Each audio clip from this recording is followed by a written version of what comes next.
there is no taxation without representation.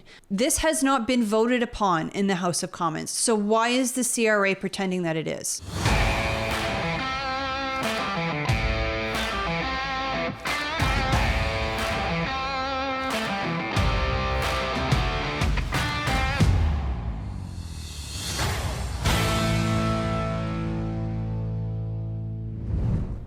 We know that you probably don't, but if you did need yet another reason to have an election as soon as possible, here's another one.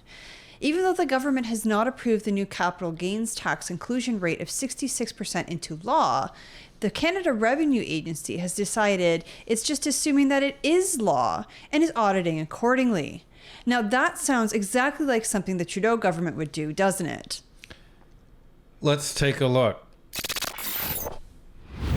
So for those of you who maybe forget or you didn't know what the capital gains inclusion rate mumbo jumbo is, this was something that happened back in the spring.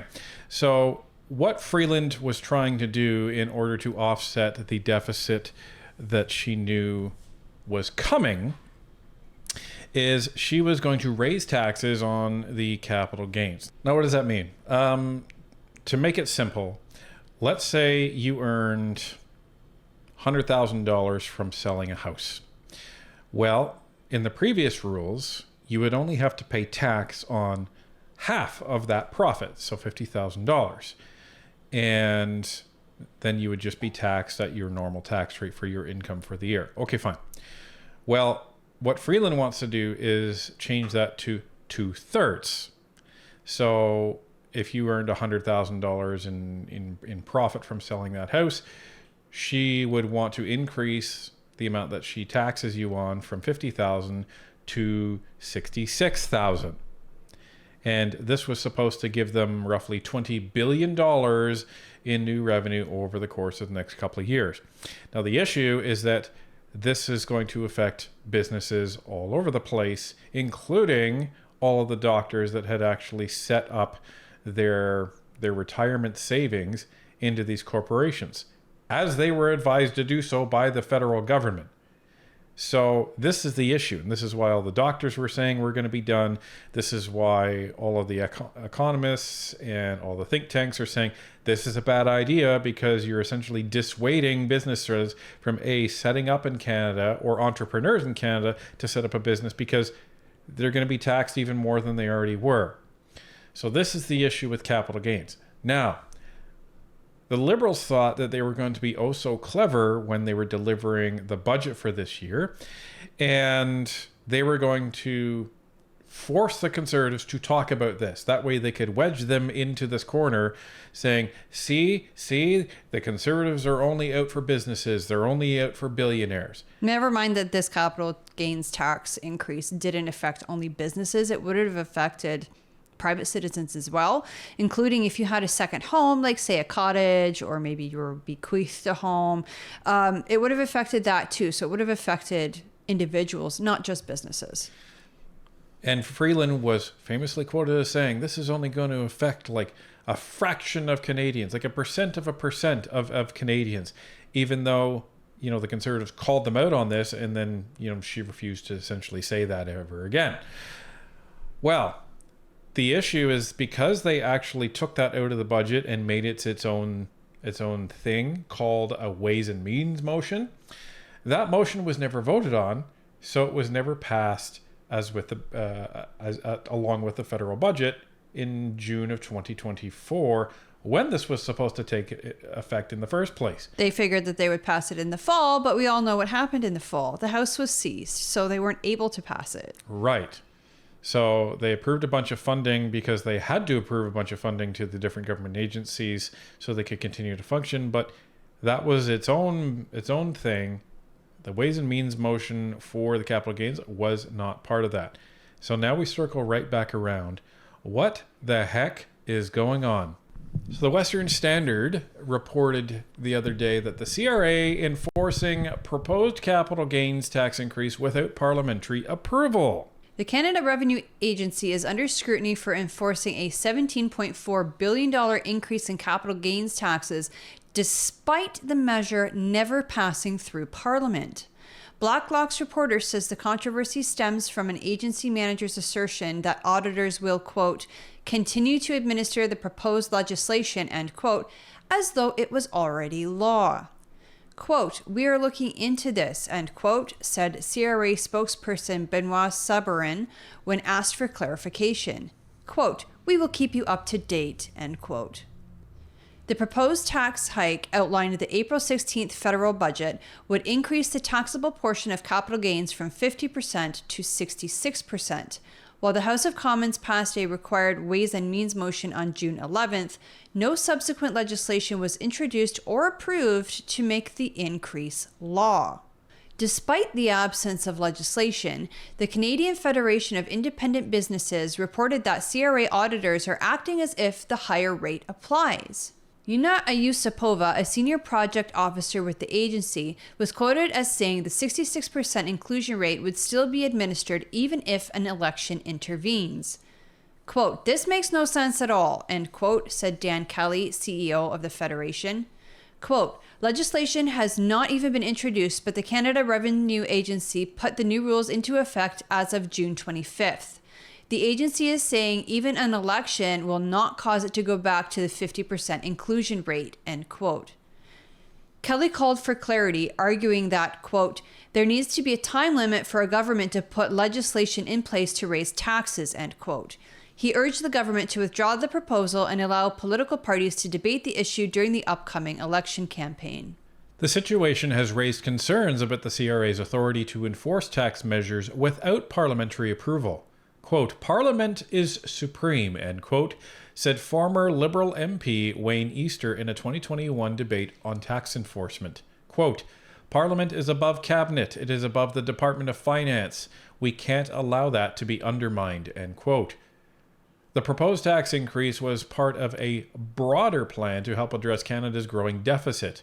According to the December 16th fall economic statement, the federal deficit is already 21% over target, rising from $39.8 billion to $48.3 billion. Where did they get those numbers from? I don't know. This is the Western Standard, so we'd like to make a correction. It's actually $61.9 billion. Which would make it over 50% over target, unless they're factoring this capital gains increase into these numbers. So this is the issue, folks. You know, you have the CRA. Like the CRA it's a dumpster fire right now. You have the CRA having hundreds of employees passing out CERB when, you know, they had, you know, no reason to do so. They were giving themselves CERB when they weren't supposed to be doing that, ended up getting fired. The CRA then had a big hack a couple of years ago, didn't disclose that to people, that all of their information was actually given away. So, and now they're basically saying, yeah, well, screw Parliament. We don't care if they pass this into law or not. We're just going to do what we want, despite the fact that that's not in the tax law right now. Well, and this is a huge problem. One of the things that I recall from our interview with Senator Leo Hosakos, and he said it a few times, was that there is no taxation without representation. What does that mean? It means that your elected representative in the House of Commons is the one to vote on whether or not you are taxed. Not the CRA, not the senators, not anybody else, not cabinet. No, it's your MP in the House of Commons. And this has not been voted upon in the House of Commons. So why is the CRA pretending that it is? Right. So in short, you're not allowed to be taxed because your representative in Ottawa, which is your member of Parliament, has not had the opportunity to actually debate this on the floor. Or vote upon it. So this is a drastic overstep in the CRA's, you know, mandate. And this is where a new government under Pierre Poilievre needs to slap them back down and say, you're going to follow the law until the law changes. Right. And if it's not in law yet, then you don't do it. Like, you can't take the fact that the government intended to introduce this legislation as the ultimate outcome that it would actually be implemented. Like, because otherwise the CRA's logic makes no sense. So wait, so all a government has to do is say, well, we're intending on changing the tax law. And then what? The CRA just, is allowed to do it? What if the government then withdraws that? Right. What happens then? Right. This is a huge problem that an unelected body is doing something like this. This goes against our very democracy. And then if the government does withdraw it, guess what has to happen now? Now all of that auditing and all of that revenue that the CRA may have been, collecting associated with the new inclusion rate, what, they're going to have to now work overtime and get paid to do it to give all that money back? No, this doesn't make any sense at all. I don't even know if I would trust that they would return it, like, properly. You know what I mean? Like, this is beyond stepping out of bounds. This is not right at all. Again, no taxation without representation. The CRA is not representative of the people. Our elected MPs are representative of the people. And surprise, surprise, you know who's not reporting on this? CTV, Globe and Mail, National Post, CBC, Global News, any of the mainstream media. And you have quotes from people directly in the CRA that are saying, oh yeah, this is going on. So, and it's been very few non-mainstream media as well reporting on it. This is really flying under the radar. Yeah. And this is something that is extremely, extremely important. Yeah. And you may say, well, I'm just an average Canadian. It's not going to affect me. It could. It absolutely could. If you're potentially going to be, getting something as an inheritance, they're talking about including that. If you are, the son of a couple of parents that have a cottage, that have an income property, that all applies, and that's going to come and affect you one way or another at some point. Right. I mean, a few years ago, my grandmother passed away, and my parents were responsible for selling her home. That was their second home. Technically, it was her home, and then it became their home, and they sold it. Under these new laws, they would have to pay a 66% capital gains tax at their marginal tax rate. So, this is insane. This does affect everyday Canadians. The Liberals are trying to make this sort of thing seem like, oh, it's only big businesses who benefit. But Canadians are affected by this as well. Doctors, for example, veterinarians, dentists, anybody who has a corporation that saves their money inside their corporation for their retirement, they're going to be affected by this. Right. And they're all budgeting month to month to month based on a 50% inclusion rate rather than 66. And now the CRA is saying, oh, no, it was 66 back in June. Nobody has any idea what's going on. But what seems to be the case is that the CRA is overstepping its mandate.